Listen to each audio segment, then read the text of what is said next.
Yani sistemin aslında öteden beri hakikat arayışçılığına yönelik yaklaşımında geçmişte belki daha çok infazlarla, işkenceyle devam eden özgür basına, muhalif basına yönelik saldırılar.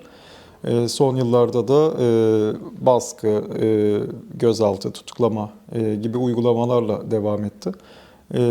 Savaş döneminde de, barış döneminde de, çözüm dönemlerinde de hakikat arayışçılığının, barış gazeteciliğinin ehemmiyeti büyük ve dolayısıyla iktidarlar, sistemler aslında o hakikatin ortaya çıkmasıyla ilgili kendilerini çok alıştıramadıkları bir noktada duruyorlar.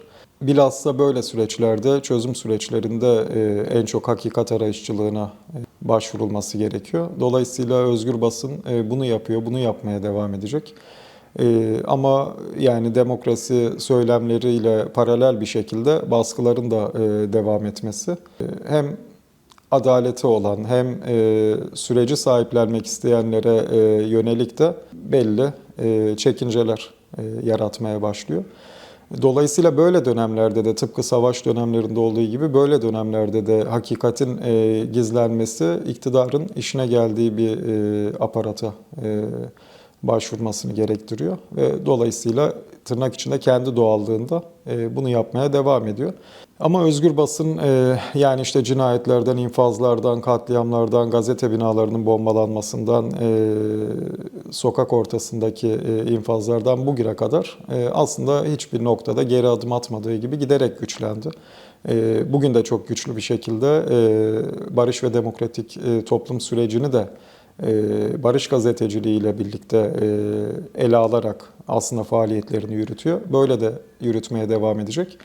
Dolayısıyla gözaltı, baskı, cezaevi süreçlerinin gerçekten hiçbir karşılığının olmadığını görüyoruz da. Ve bundan sonraki süreçte de bu saldırıların en azından iktidarın lehine, saldıranların lehine sonuç vereceğini düşünmüyoruz.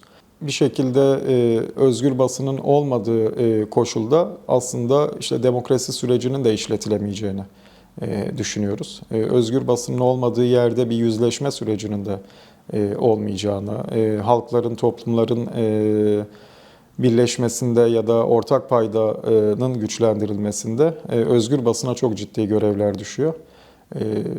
Dolayısıyla böyle süreçlerde özgür basına da daha çok sahip çıkılması gerektiğini düşünüyoruz ve herkesi de özgür basınla dayanışmayı güçlendirmeye çağırıyoruz bu vesileyle. 1,5 yıldır zindandaydım.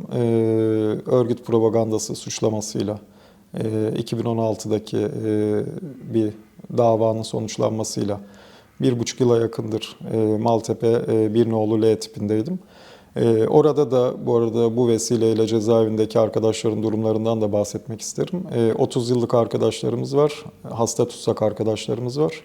Ama önemli bir süreye kadar tahliyeler engellenmeye devam ediyordu. Son dönemdeki girişimler, baskılar, mücadelenin biraz daha baskın olmasıyla birlikte yer yer olumlu sonuçlara da başvuruluyor. Fakat bunu elden bırakmamak ve hala hasta tutsak arkadaşlarımızın tutuklu olduğunu, hala yaşlı arkadaşlarımızın tutuklu olduğunu unutmamak gerekiyor.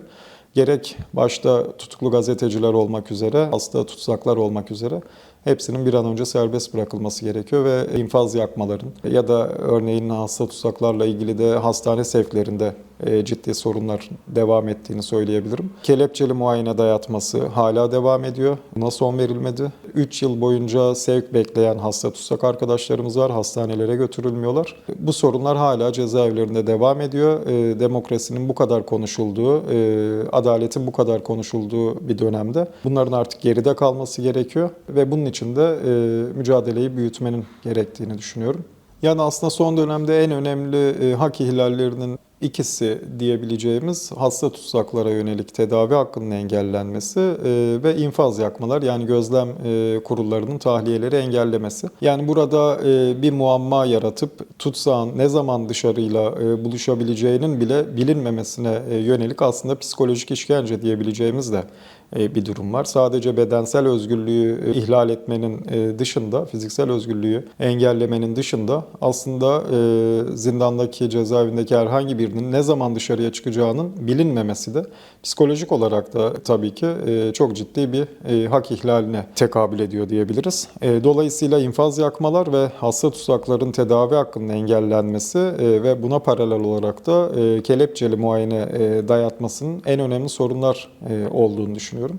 Gerek Maltepe gerek diğer cezaevlerinde bu sorunların tam anlamıyla çözüldüğünü söyleyemeyiz. Bilhassa infaz yakmaların önüne geçilmesi gerektiğini düşünüyoruz. Hastane sevkleri 3 yıl boyunca cezaevinde, benim kaldığım cezaevinde diş sevki bekleyen arkadaşlarımız vardı. Kalp hastası arkadaşlarımız var. 82 yaşında Ali Rıza Yurttaş arkadaşımız Adli Tıp Kurumu birçok hastalığına rağmen ve tek başına hayatını idame ettirememesine rağmen cezaevinde kalabilir raporu verdi. Halbuki bütün ihtiyaçlarını tutsakların dayanışmasıyla karşılayabilen bir arkadaş.